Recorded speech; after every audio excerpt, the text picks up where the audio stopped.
daga masu kallon shirin izzarsu. Wannan shine shirin namu da ya gabata, kun ga inda abubuwa suka gudana a masana'anta, inda Hajiya Nafisa kanta ya ɗau zafi sosai, inda abubuwa da yawa sun dame ta, ta kasa gane mafita.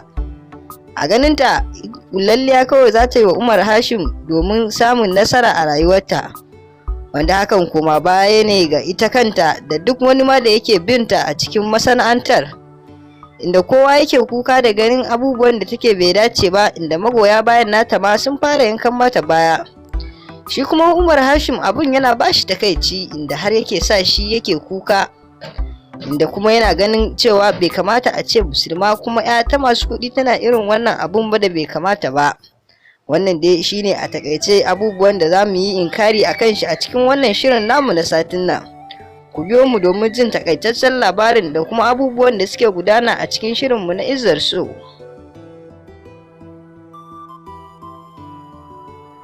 A satin nan mu zo muku da bayani akan cewa Umar Hashim fa kwanan shi bai kare ba, domin sun mai bakar aniya, wato sun bi shi da kulli, inda suke nema su kashe sa su tarwatsa rayuwarsa, inda suka hada mai mugunta da cewa za su yi amfani da motar shi domin kada Hajara ta shiga cikin wannan motar, komai zai iya faruwa. Amma sai dai mun ga Hajara ta shiga cikin motar, to komai zai iya faruwa. A ɓari guda kuma in muka dawo, ana nan fa ana ci gaba da neman ɗan gidan Matawalle, da wasu suke ganin cewa Umar Hashim fa zai iya bayyana a ɗan gidan Matawalle, domin kuwa duk halayyar da ake batu a kai fa sun bayyana a siffofin shi. Umar Hashim kuma ana ganin cewa zuwa gaba kaɗan shi zai bayyana a ɗan gidan Matawalle, domin kuwa ana ganin cewa akwai nasarorin da ya cimma a rayuwarsa, wadda Umar Hashim shi kaɗai ke da wannan nagarta a cikin wannan masana'anta ta shinkafa.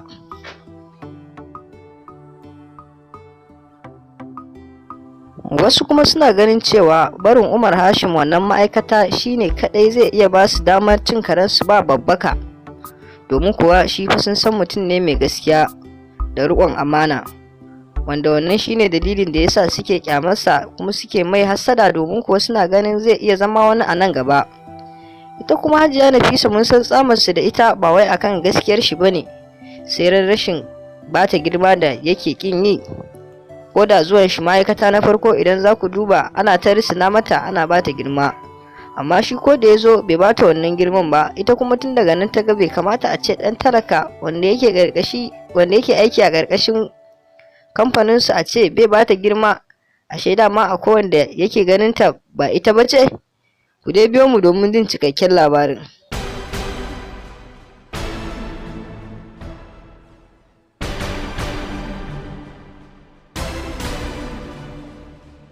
Ita dai halayyar da Hajiya Nafisa ba ta so ita ce tana son mutum mai gaskiya kuma da riƙon amana, domin idan muka duba fa ita ba wai kuɗin ne a gabanta ba, ba kuma cin zarafin mutane ne a gabanta ba, ba kuma ba ta so a riƙe kamfaninsu da amana da gaskiya ba ne.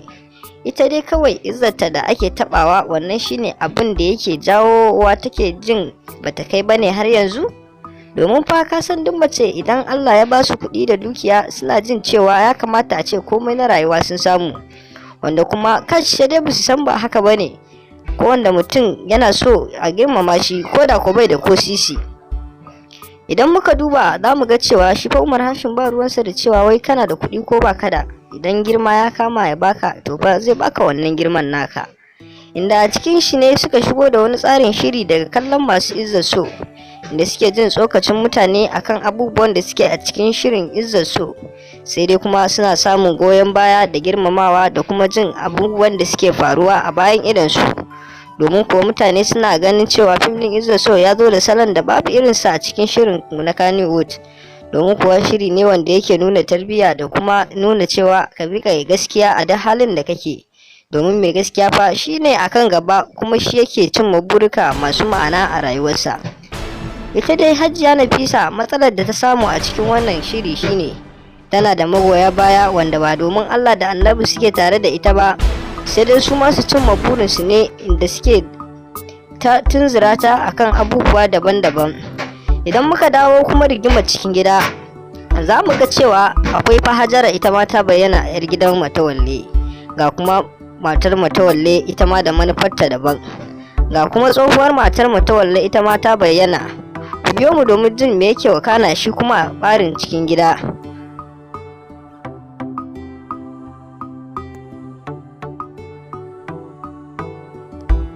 Ita dai Hajiya Sara za mu ga cewa ita ma fa manufarta akan Matawalle da 'ya'yan Matawalle daban ne, domin kuwa ita fa in muka duba a cikin gidan nan ba fa ta aihuwa, kuma tana so a ce Aliyun nan da za a kawo ba kowa bane face wanda zai fito daga tsatsanta, bi ma'ana wanda idan aka kawo shi za a karɓi kuɗaɗe ya koma gare ta, domin kuwa tana ta shirye-shiryen ta yi mana isa kawo wanda take ganin zai zamo ɗa gare ta, ma'ana idan fa ta kawo na hannunta idan ya zo ciki shi ma ya san cewa ba ɗan gidan Matawalle ba ne, idan haka ba zai zaƙe ba, zai yi abu ne bisa umarnin ita Hajiya Sara, domin ita Hajiya Sara mun fuskanci fa tana son ta mulke gidan ne da kuma duk wani abu da za a yi a cikin gidan ya zama cewa daga gurin ta ya fito.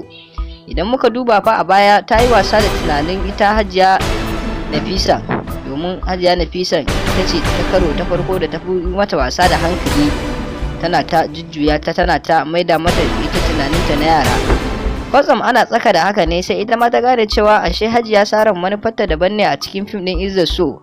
To wannan dai shine dalilin da yasa yanzu Hajiya Nafisa take ɗan ja baya da halin ita Hajiya Sara. Ku dai biyo mu domin jin abubuwan da suke wakana a cikin shirin. Idan muka duba a baya kuma za mu ga cewa fa Hajiya Sara ta yi munaƙisoshi da yawa, inda har wani abu ya je faru a ofis ɗin Hajiya Nafisa. Idan ɗan kallo ba zai manta ba, akwai inda Hajiya Nafisa take marin ita Hajara.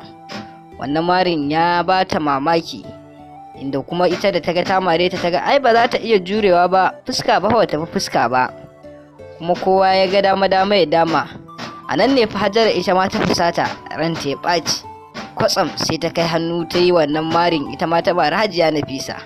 Ikon Allah sai kallo. A nan ne fa shi ma Umar Hashim ya kalle su ya girgiza kai, yayi murmushi, yayi dariya, domin kuwa abin ya bashi dariya. Yau mai sawa a yi ne fa ita ma aka zabga mata mari.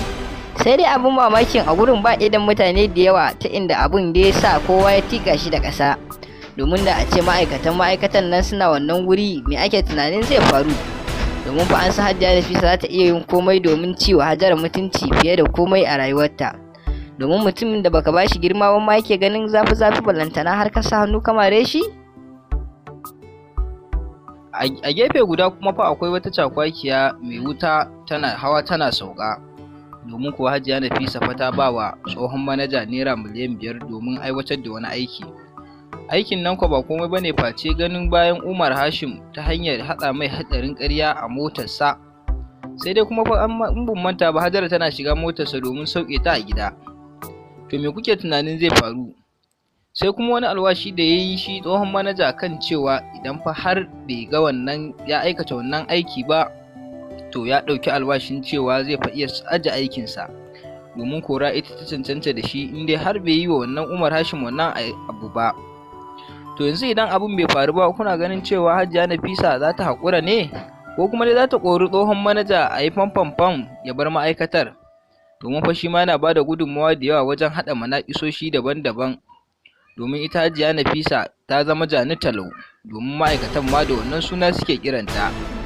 Komai aka ji ita ba ta da wayo, sai dai ta ga an aiwatar, idan kuma ta zo su yi defending da baki tana kallon su. Sha girgirbau. Ku dai biyo mu domin jin cikakkun labaran akan Izzat So. Shirin Izzat So dai ya ɗau zafi da yawa, inda muke ganin yanzu abin ta kai ga ana iya manaƙisar neman rai. To wannan shiri dai an nuna mana cewa nasiha ake, kuma mai nasiha bai kamata ya nuna zai ɗauki rai ba, domin kuma rai fa yana a gaba da komai. Kuma duk mutumin da ya ɗauki rai fa lalle ko zai zama babban ɗan ta'adda a duniya.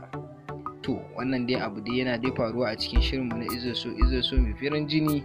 Mu ma za mu ci gaba da kawo muku daga masu kallon Izzat So. Don Allah ku bibiyo mu kuma na subscribing, kana ku danna ƙararrawa domin sanar da ku da zarar mun ɗora ayyukanmu.